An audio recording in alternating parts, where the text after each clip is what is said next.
Thank you for listening to the Damage Report podcast, the show covering the true threats facing our country and what you can actually do about them. You can support this free podcast by leaving us a review and giving us a 5-star rating on Apple Podcasts or wherever you happen to be listening to it. Every review helps more people discover the show at no cost to you.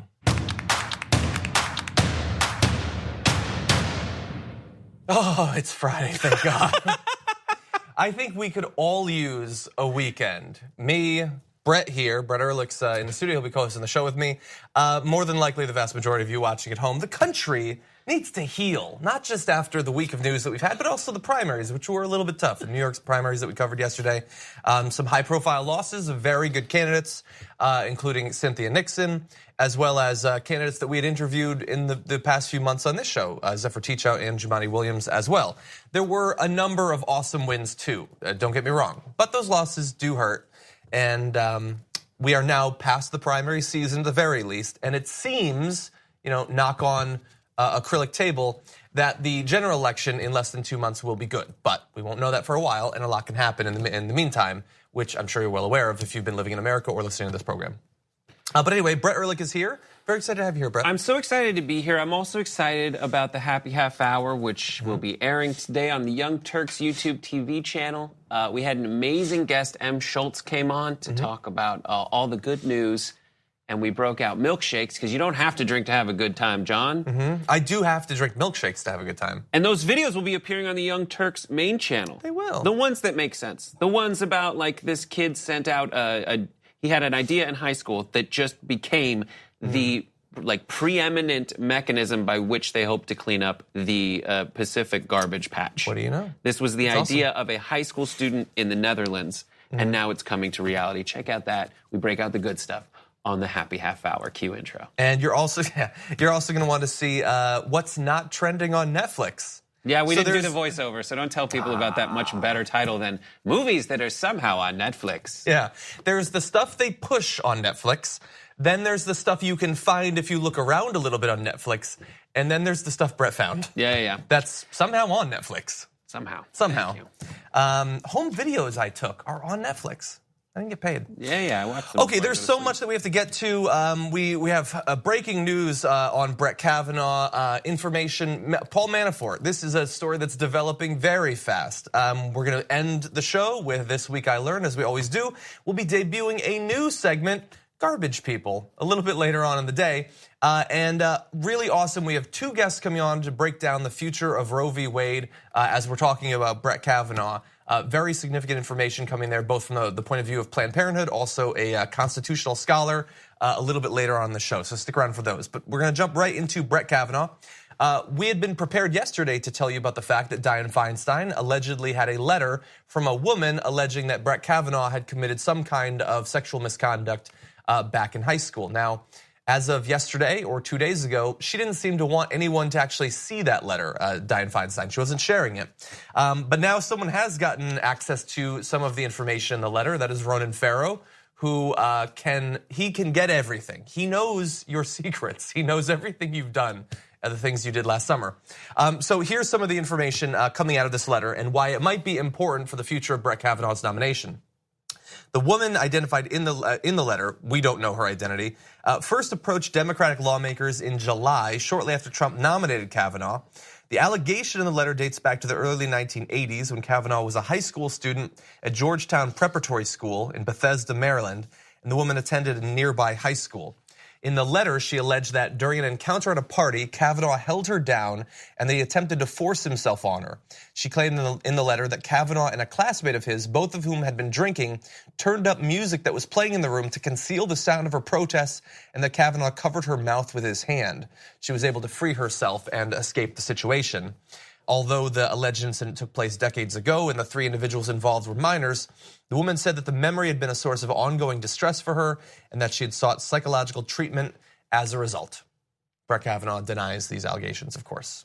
And the response you'll hear is like, he was in high school. You know, this was a long time ago. She's probably making it up. You'll hear things like, why is this coming out now? The thing that jumps out to me is like, It's similar to the Stanford student who, got a reduced sentence because he just gets as many chances as you can possibly imagine. Yeah. And that's what's so frustrating about it. There's a lot about Brett Kavanaugh that's coming out as a result of this hearing. The implications that he perjured himself earlier, and it just doesn't seem to matter now. Mm-hmm. The question is, how close to the fire will his feet be held? And no one knows.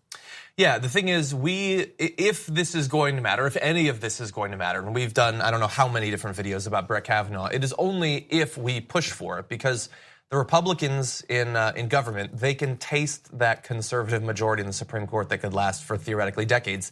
And they're not going to let any of these concerns about perjury or records they don't have access to, or lying about his record, lying about what information he had access to, sexual assault. If these allegations are true, they don't care about any of that. They want a Supreme Court majority. Some of us are more concerned about what that majority would actually accomplish and who the person is that would be on it. Now, it was in high school. That is true. And something that you did in high school doesn't mean that you're not allowed to live, that you're allowed to have some kind of job. But I don't think it's unreasonable for some people to think that maybe you don't belong, on the Supreme Court. One of the most powerful people in the world, literally having the power to control women's bodies. Yes. As he is alleged to have attempted to do back in high school. Mm-hmm. So for some people, including the woman who is making these allegations, this feels like a continuation of what she suffered decades ago, that he has continued throughout his career to try to exercise control over women's bodies. His record has been whitewashed, and she doesn't want to see that happen. Yeah, they don't care what you think. They don't care about how the decisions that they make and the way they follow their aspirations affect anyone else. Yeah. That's what's so frustrating about it. It is about control. It is so thickly ironic that this guy would have some sexual misconduct allegation in his past that just completely, it's not exactly the same, but it's thematically linked to the things that he has the potential to do on the Supreme Court. It's very frustrating the way she felt powerless. I know that a lot of people are feeling powerless in the confirmation process, and that's very frustrating. You need to call your senator, and there's a senator hotline that you can call. That John has and will read to you right now. I will read it to you. The phone number is 202-212-3121, a number designed to make it impossible to remember, but feel free to scrub back and get that number again. And please call. Please call, please call. I want to say one other thing, for two other things. One is some politicians, so the Republicans obviously don't want you to know about this and they don't care, they're not going to do anything. But some of the Democrats weren't, they've known about this since July and haven't done anything about it. And partially I think it might be that they have this weird fear of how they approach fighting against the Supreme Court nominee, where they're so careful at times. But then partially, we can't ignore the fact that this is not the first sexual assault allegation that politicians haven't taken seriously. This is just the latest one. And it's possible that either it's just an ideological thing or an old school thing where they just don't care about this sort of stuff. They think, well, yeah, there was lots of stuff that went on in high school. Or it might be that some of those politicians are thinking back to their time in high school. They don't necessarily want to set a precedent where we take seriously allegations of sexual assault of this type. I have no information that's going into that. That is just a gut feeling that I have. This maybe plays into it, maybe doesn't, but Chuck Grassley this morning released a letter from 65 women who knew Kavanaugh in high school. These women say Kavanaugh behaved honorably and treated women with respect, which says two things. One, the Republicans knew about these allegations, which is why they had time to put together a list of 65 women. So they had been not revealing that information. So thank you, Chuck Grassley, for identifying that. And second of all, this is great news for anyone accused of murder. All you need to do is put together a list of the people you haven't killed, and you'll probably get off. I mean, if you didn't kill all those people, how likely is it that you killed this one person? It doesn't make any sense. Everyone who has sexually assaulted a woman didn't sexually assault more women. Doesn't mean that we shouldn't be concerned about the ones that they did sexually assault. Again, just allegations, but this is a completely nonsensical attempt to further the idea that we've seen so many times that you don't have to trust women. And if you do, if it seems like they have something there, you should probably start shredding their credibility. It's so frustrating. These are, I get. We need to talk about a relatively new show called the Republic, or UNFTR. As a Young Turks fan, you already know that the government, the media, and corporations are constantly peddling lies that serve the interests of the rich and powerful. But now there's a podcast dedicated to unraveling those lies, debunking the conventional wisdom, In each episode of On the Republic, or UNFTR, the host delves into a different historical episode or topic that's generally misunderstood or purposely obfuscated by the so-called powers that be, featuring in-depth research, razor-sharp commentary, and just the right amount of vulgarity. The UNFTR podcast takes a sledgehammer to what you thought you knew about some of the nation's most sacred historical cows.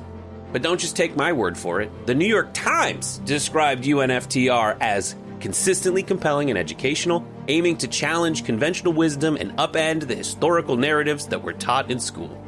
For as the great philosopher Yoda once put it, "You must unlearn what you have learned." And that's true whether you're in Jedi training or you're uprooting and exposing all the propaganda and disinformation you've been fed over the course of your lifetime. So search for UNFTR in your podcast app today and get ready to get informed, angered, and entertained all at the same time.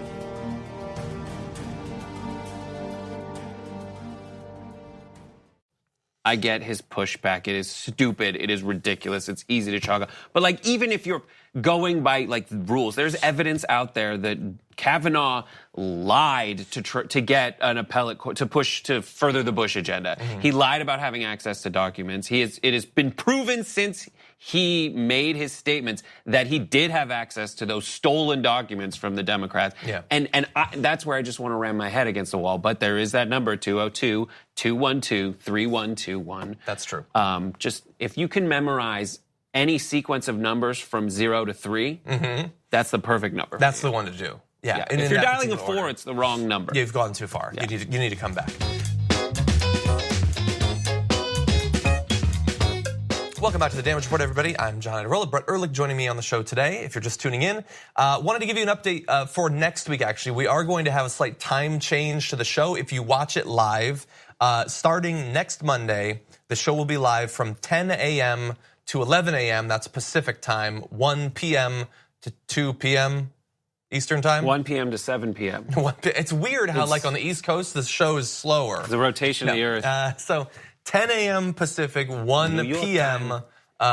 Eastern, starting next week. The New York minute. Exactly. Everything can change, so we do 7 hours. That's probably what it is. And occasionally you want to just take a moment, stop, and just appreciate collaborate and listen. Exactly. Yeah, something like that.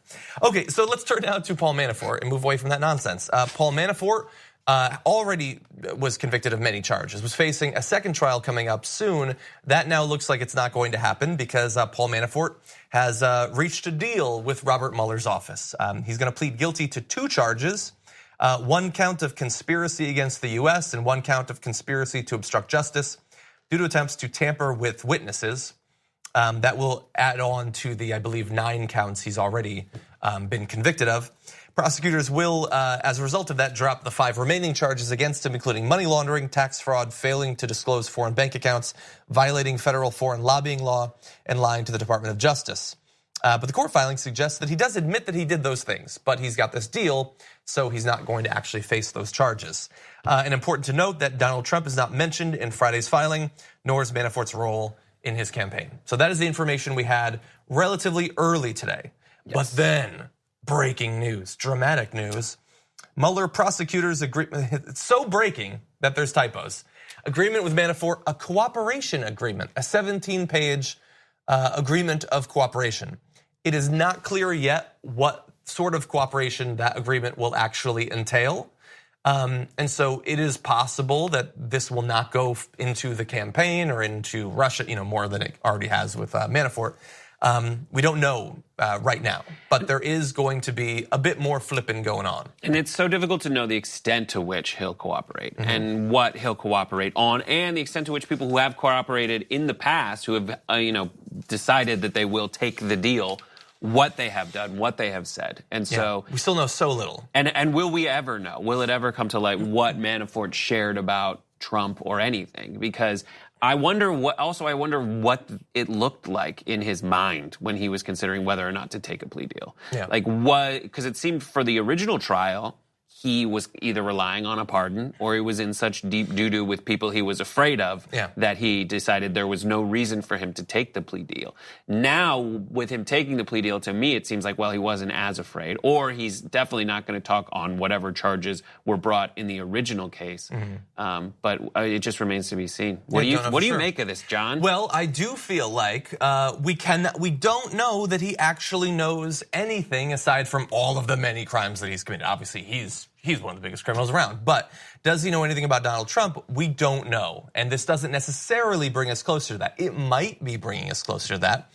And for that reason, and that reason alone, we are now in what I would call the danger zone. I've thought of that term. Right. It's the danger zone. I believe it's pronounced danger zone. The danger zone. And the reason is that if he knows something, definitely danger zone. If he doesn't know anything, Donald Trump, who's paranoid and stupid, will think that he's in the danger zone, and that means that we might be facing a pardon. It's not impossible still that Paul Manafort, even after reaching this agreement, could be pardoned by the president, either in advance of these the 2 charges or for the ones that he'd already faced. That could still happen anytime now. And today's Friday. Friday is action day in 2018. That's amazing. Anything could happen.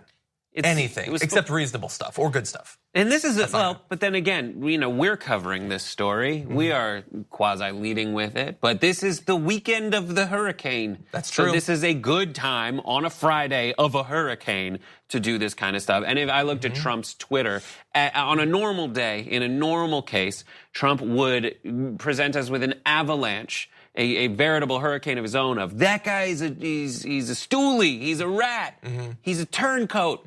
But all he's been doing is retweeting every federal agency that seems to be doing something about the hurricane, which is a good thing. I hope that they are prepared and can save people. But this is something that for most news organizations is not going to get as much reporting. Probably not. The hurricane is going to take it. And Trump can probably count on the fact that he will completely bungle the response to the hurricane, which will generate its own cycles of news. Okay, with that said, let's move on. It is Friday, and over the course of a week, a lot of garbage just piles up in the news. And so we have a new segment where we're going to take out the trash.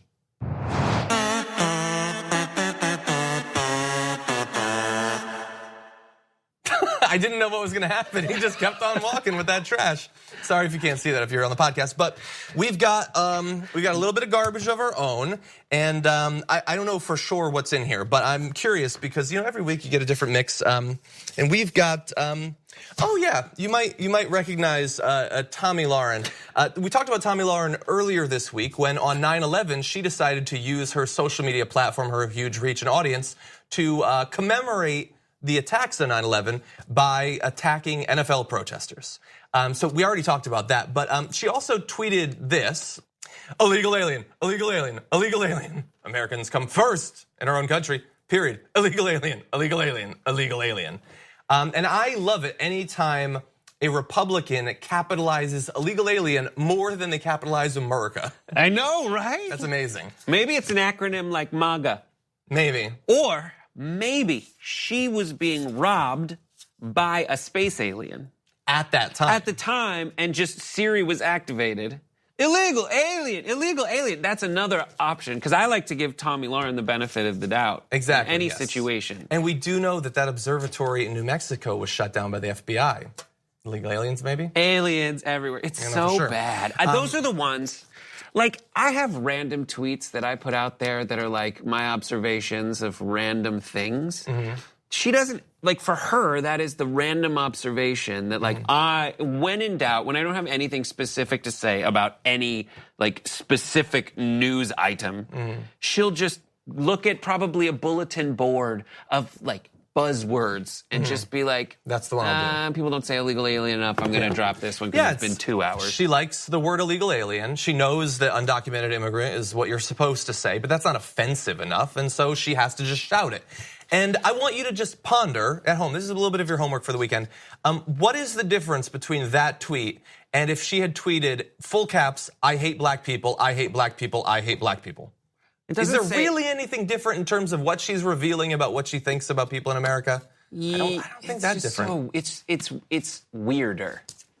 It is like, weird. It is I will grant you that. so weird. Do you want something really weird? To want to call someone an alien. That's it. That is weird. Who isn't an alien, to be But fair. who's from Earth, Yes. a place on Earth, has a family, that's all Earthlings, Yeah. to want to call them an alien. It's And weird. no reason to believe they're not good people, but yeah, just want to attack them. Okay, so a little bit more trash for you. This thing is pretty full. Let's see. We've got, this is a big one. You probably expect to see him a lot. Tucker Carlson, who's shocked that he's in the trash can. How did I get in here? You got in here because you're, I was going to say something nice. You're an a-hole. So this is the intellectual Republican. This is the intellectually honest, smart Republican. He's the fair one. He asks questions and us libs, we just can't answer them because he's too clever for us. Clever and fair. And let's bring up, he had Michael Avenatti on his show. Let's see what chyrons they ran. Creepy porn lawyer touring with 2020 run. Oh, that's interesting. Maybe it's just a joke. You know, we do jokes sometimes. They probably move on to the serious stuff in this next one. Stormy's lawyer is creepy porn president. Well, he's gone from lawyer to president, so that's nice. Next one, CPL finally agrees to interview. Oh, it's so official. It's an acronym now.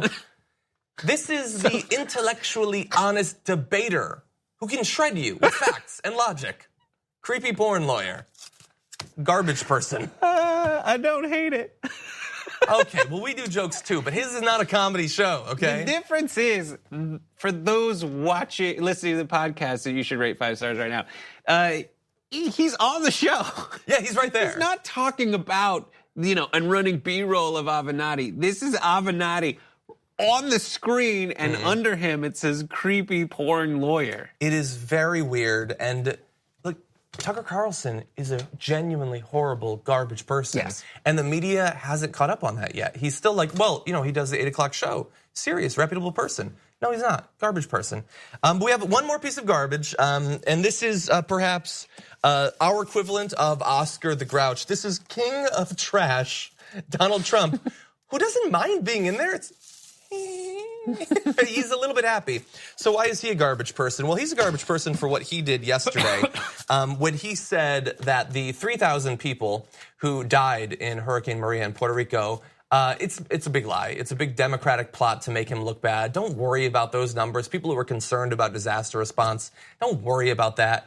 That's just about the worst thing that you could do. We've obviously been joking in the earlier parts of this segment, but that's genuinely scary for the future and horrible. And I can respond, but my response is just frustration with the president. It's not really a personal thing. But Alexandria Ocasio-Cortez, who's previously been on the program, tweeted this. My own grandfather died in the aftermath of the storm, uncounted. Thousands of Puerto Ricans have similar stories. They have lost children, friends, and family members. Instead of finger pointing, invest in the Marshall Plan for Puerto Rico and just transition to renewable energy. That is what a serious, compassionate person says in response to a tragedy like this. They don't just think about it entirely in terms of their own reputation, willing to completely deny reality for the off chance that it might help them in the eyes of their supporters. That is why Donald Trump is king of the garbage people. Couldn't have said it better myself, John. That's why I said it. Yeah. Anyway, it's very thank you for making these props, by the way. It's always nice to have a little bit of trash, but we are going to throw these away because they're just the worst. Anyway, we're going to take a break. When we come back, more news for you. Stick around. Welcome back, everyone. I just want to say, I know some of you are watching this live. Obviously, some watch it on YouTube. Some listen to the podcast. Very excited about the podcast recently. So I do want to say, if you have not already rated and reviewed the podcast, please do so. There is basically no discoverability left on the internet. They don't promote things. So the only way people are going to see it is if you help to share it in that way. And understand, I'm not talking to you. I'm talking to you, okay? You can't count on anyone else to do this. If you want people to be exposed to independent media, progressive media, it is going to take the 5 seconds necessary for you to rate it. And if you take a screenshot of your rating and your review and tweet it to me, I will tweet a GIF back at you. That's a nice little feather in your cap. And I will give you $10 million. That probably won't American happen. currency. And I also want to point out, we have already, in terms of ratings at our podcast, passed both of Jake Tapper's podcasts. But Chuck Todd eludes us. And for us to appear in the eyes of the establishment as credible as all of those, it is going to take your ratings and your reviews. So thank you for doing that in advance, because I know you will. I want to turn now to a story that broke late yesterday afternoon, but I feel like we have to comment on it because it's an update to a story we've talked about multiple times so far, and that is the continued investigation into the killing of Botham Shem-Jan. And Fox 4 News initially tweeted this out yesterday: developing search warrant, marijuana found in Botham Jean's apartment after deadly shooting. That got something like, I think, 30,000 responses, and the responses were not positive because that is a really, really weird headline to run when he's not the murderer, he's the victim of the murder. And so we've been talking about this. This is not even necessarily something we didn't predict would happen, the attempt to sully his reputation, make it seem like, the water's a little bit muddied. Yeah, I guess one person shot, one person got shot, but there's drugs and stuff. I don't know. So this, I assume, I haven't read the law books, but it seems like this then makes it legal to just go into someone's apartment and shoot them. I'm not technically a lawyer. That doesn't seem right to me. Yeah, and now I'm pouring through all my knowledge of Law and Order episodes. It is so ridiculous. And there's the most benefit of the doubt thing you can give is lazy newsroom. Yeah. Lazy newsroom sees something, sees shooting, sees marijuana, is like, all right, I guess I'm just gonna put these two together and put them out. That is the biggest benefit of the doubt. It is still so ridiculously irresponsible. It's someone who's not paying attention to what they're doing. And then the worst case scenario, which is probably more likely, is this weird attempt to make him seem someone who was in his home, maybe because of where the funding comes from the network, maybe because of the political affiliation of whoever's running that newsroom, but make it seem in a strange way like it was somehow justified. As though having weed in your apartment, which, spoiler alert, happens quite a bit in America and is increasingly legal, somehow that makes you a criminal. Yeah. And not the person who went into your home in the dark and still inexplicably, despite many attempts to explain it, which keep changing, shooting you and killing you. Yeah, look, it might be that it's just laziness, that the police said, hey, we found this new thing, this is our update, we found marijuana, and they're like, well, I guess it's news, we'll run with it. And if you saw the picture, you see that they did do a picture of him in a suit and tie. Generally, there's a huge racial bias in how pictures, if it's the victim or the killer, depending on whether they're black or white, there's like a matrix of how you choose what sort of photo to put. So they put a photo that's perfectly fine. But at the very least, if this is ignorance, which, how big is this newsroom? Somebody had to realize what they were doing here. You need to do better, because whether it's them trying to push this message or if they're just passively passing on what the police officer said, you could cover this story and say, developing search warrant, marijuana found in Botham Jean's apartment, police provide no reason that this should change what we already know about the story, or presenting no logical link to what this has to do with his murder. You could do that sort of thing. You could understand the context that this addition to the story is being put in and provide that. The only responsible thing here is people calling out how terrible this is. Yeah. And thankfully, to a many lot people of people's credit, they are going through with that and passing that along. And that's part of the many frustrations that I feel personally with discourse in America right now, is it feels, I feel so feckless in an attempt, but I keep having to fight back against this ridiculousness, and that's the only thing to do, because the alternative is to just let it happen. Yeah, and also that being online, you get it from both sides. So you see that 27,000 people tweeted about this. I would assume the vast majority identifying, as I did, that this is terrible. But then there will also be, if you look hard enough on Twitter, there will be someone from the NRA or some random right-wing pundit who will post just something like, aha, they found marijuana, that bastard, and it'll get 20,000 retweets. And that was obviously that sort of thinking, that sort of racism and callousness and cruelty was always out there. But now, regardless of where you are in the country, you have to have it continually shoved in your face that people are awful and that those people are getting fame and in many cases fortune specifically because of how awful they are. That's why we showed you, garbage people earlier on.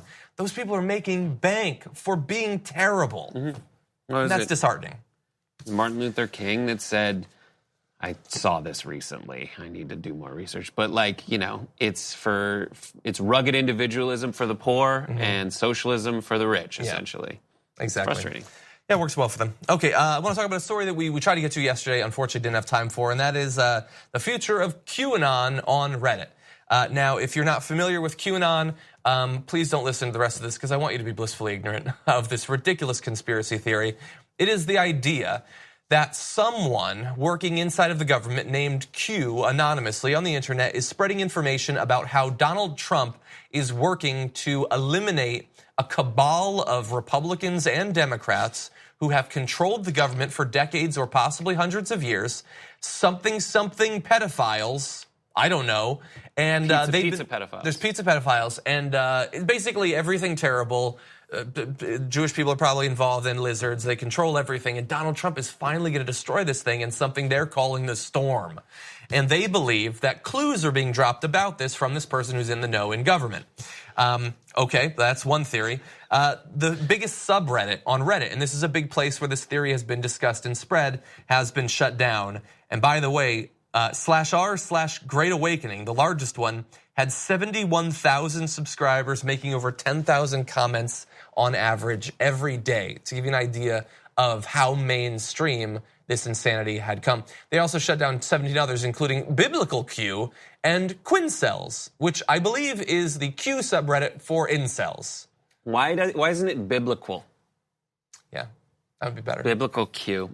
I like this version of John, like the exasperated, like, I have to explain this nonsense theory, which I am even more disappointed that I have to know so I can refute it. I waited for a while before learning it, but it is literally the same as me explaining the plot to Harry Potter and the Goblet of Fire.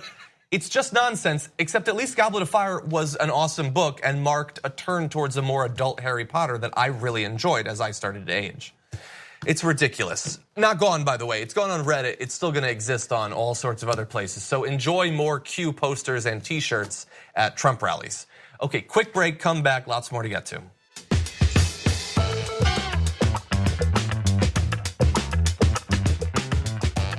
The latest revelations against Brett Kavanaugh earlier today are a reminder of how significant this battle is, both in terms of his history, but also his future, what he could accomplish on the Supreme Court. Joining us now to help break down what that future could look like if he makes it on the Supreme Court, we have Brad Sears, Associate Dean of Public Interest Law at UCLA School of Law, and Celinda Vázquez, Vice President of External Affairs at Planned Parenthood, Los Angeles. Welcome to the show.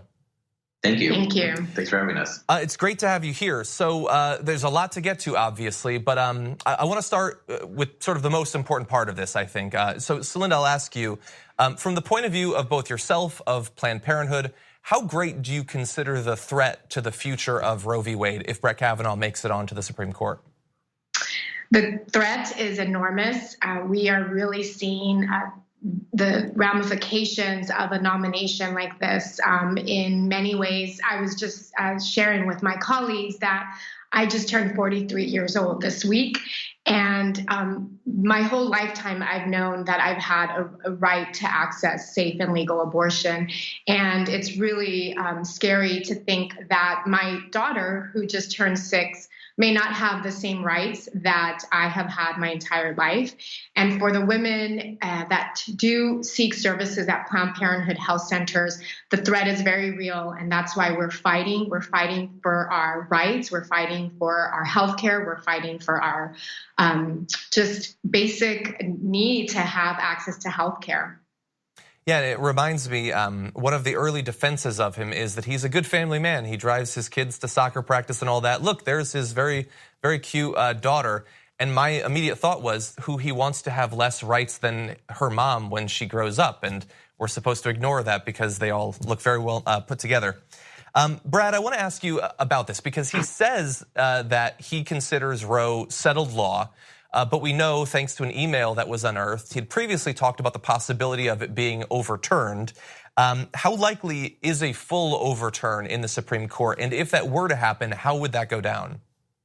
Yeah, I mean, I think it's very likely. And I think when he says that he believes Roe is settled precedent, he's not saying a lot.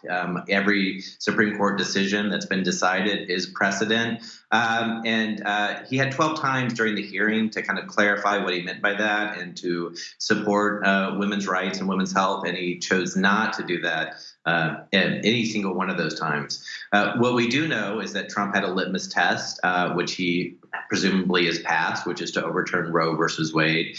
We know that he has one decision where he has withheld an individual woman's, an undocumented 17-year-old woman's ability. He would have wanted to withhold her ability to have an abortion in an opinion that he wrote. And then we have a couple of statements from him, and he seems to be always quoting people that are conservative and against abortion, but never really owning that those are his own opinions or taking the chance to clarify that they are not. So I think we have to believe the person who nominated him. We have to believe the people who support him, and we have to believe him in what he's saying. So, Celinda, one thing that seems so bizarre about this situation to me is that obviously Republican senators want Roe v. Wade overturned. But when you poll the American people, the continuation of reproductive rights for women polls incredibly high. People don't want a Supreme Court justice getting on the court who would overturn Roe v. Wade. Why is that not a bigger part of this conversation when they're choosing someone like Brett Kavanaugh? It's so bizarre. We do know that 72% of the American public support Roe v. Wade, and they do not want access to be denied to women to have safe legal abortions in this country. And so what we're seeing is a complete disregard for the American public and really, women and the rights of women. And so it is a crossroad for our country. And it's really concerning that those facts really don't matter. Brad, I wanted to ask you a question about, so some people have talked about, well, what if he gets on the Supreme Court and then we find out, as we seem pretty clear right now, that he appears to have committed perjury during both these nomination hearings and in previous hearings, both about what he knew about enhanced interrogation tactic discussions when he was in the George W. Bush White House, about his access to certain documents that the Democratic senators had. Now we're finding out about the possibility, these allegations that he might have sexually assaulted a woman in high school. Are there any constitutional concerns for those sorts of things happening during a nomination hearing? If a person gets onto the Supreme Court, is there any recourse? Yeah, judges can be impeached. It's a very difficult standard, and there are great constitutional reasons for protecting judges and having them on for life. But it is, if he has lied, and now there are 4 or 5 different examples of times where he's not told the truth in either this hearing or prior hearings. If we learn more about this case about sexual assault, those could be impeachable offenses. It's a very high standard to meet. I think what all of this is creating is some momentum right now.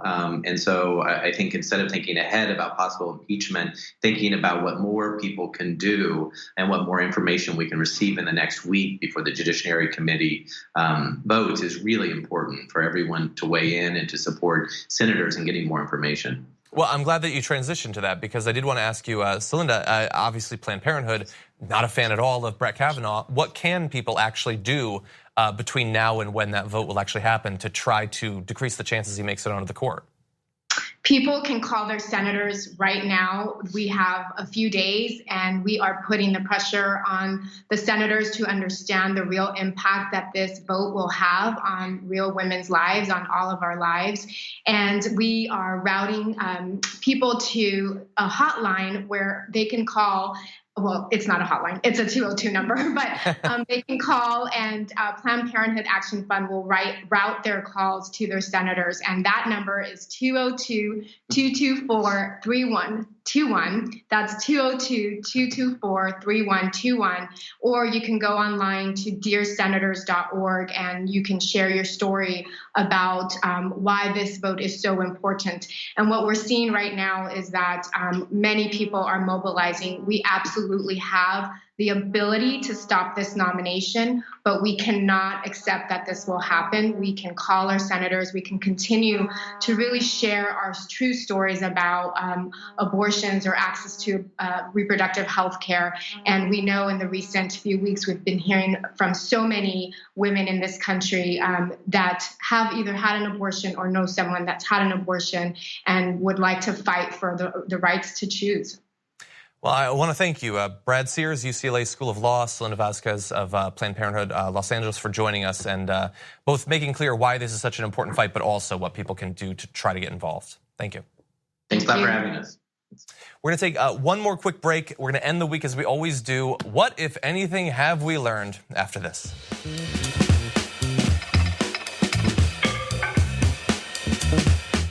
After a long, hard week of the news, it's nice to put it to bed with a segment we call This Week I Learned.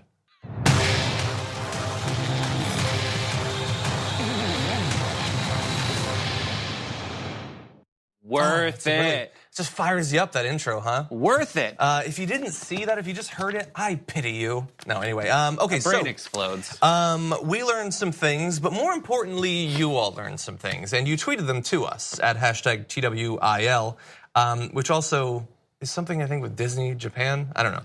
Anyway, let's go to some of your tweets. JP tweeted that JP learned that Willie Nelson is headlining a Beto O'Rourke rally at Auditorium Shores.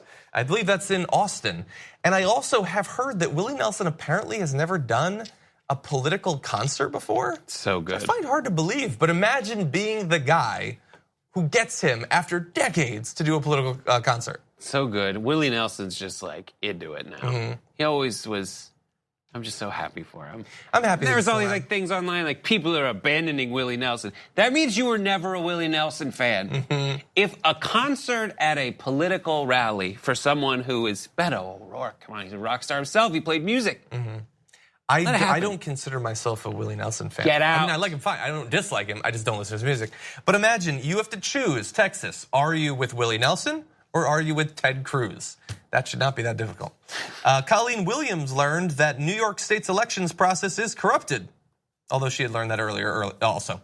As we reported at the time, there were a number of issues, not just the normal stuff in New York where you have to register to vote right now for the 2024 elections, but that also people were being removed from the rolls and their information was corrupted and all of that. Odd that happens so frequently in New York. But it does. Very corrupt state. Yes, I learned that during the interview yesterday with David Sirotto, which you can find online right now. Yeah, he predicted that we would see a lot of that. And follow the Damage Report on Twitter. At the Damage Report, which is convenient. Grandpa Dave learned it's difficult to pronounce anonymous. So good. Anonymous. That's the thing, man. That was a really weird but funny slip up. It's not a substantive thing, but that was a really weird thing. I completely forgot about that. That was like Tuesday. That was this week. This is why we have this segment, because I'm focused on this, the Puerto Rico quote, which is more important, to be fair. Art Murray learned from Anna that rather than paying for a wall, Mexico is receiving $20 million from the U.S. to stop Central Americans from passing through their country. Considering the rampant corruption in Mexico, I'm sure that'll work out fine. If we lived in a world that made any sense at all, Donald Trump switching from continually saying they would pay for the wall to him paying them to not let people move through their country would cause 1 to 7 Trump supporters to think, that seems like a big backtracking. But it's not going to do that. Yeah. They're not going to care at all. You're giving money. So we're paying those countries. We're paying for not even a wall. But we are definitely paying. As long as we're policy. So it went from Mexico's going to pay for a wall. So we're going to pay governments to please stop letting people come through. We also learned, by the way, and this is the one I had initially tweeted out, that 12,800 kids, as of a few days ago, were being detained in facilities along the border and throughout the U.S., which is just amazing. And then obviously there's the kids who had been separated from their parents earlier, hundreds that still remain separated, but 13,000. I believe it's 5 times more than May of last year. An amazing upward trend there. Fully a choice that our country has made, that our government has made to do this. And it's essentially like this amazing trap they feel they've set. That's what the government has done. They're saying now, and if you want to come pick up kids and sponsor them, you have to give fingerprints. To put yourself in the system, and people don't want to put themselves in the system. But are they like sitting there like ICE waiting, like this is the perfect trap we'll get them into. No, and just even from a PR standpoint, it does not look good for the Trumps to have 12,000 kids in cages. Yeah, no, it does not. Except maybe for some of his supporters. But the two things we both learned and can't forget about this week. The first is that Brett Kavanaugh might have sexually assaulted someone in high school. That's what we've been talking about today, obviously. Seems pretty significant for a guy who might be on the court for 30 plus years. But second of all, George responded to Donald Trump's quote from yesterday saying, the number is 2,975. The number apparently killed in Hurricane Maria and because of Hurricane Maria. He denies that.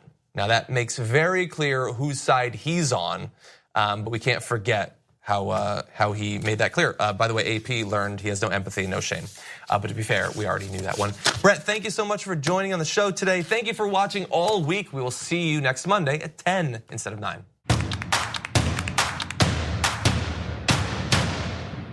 Thank you for listening to the Damage Report podcast, the show covering the true threats facing our country and what you can actually do about them. You can support this free podcast by leaving us a review and giving us a 5-star rating on Apple Podcasts or wherever you happen to be listening to it. Every review helps more people discover the show at no cost to you. Thanks for listening to the full episode of The Damage Report. Support our work, listen ad-free, access members-only bonus content, and more by subscribing to Apple Podcasts at apple.co/TYT. I'm your host, John Adarola. I'll see you soon.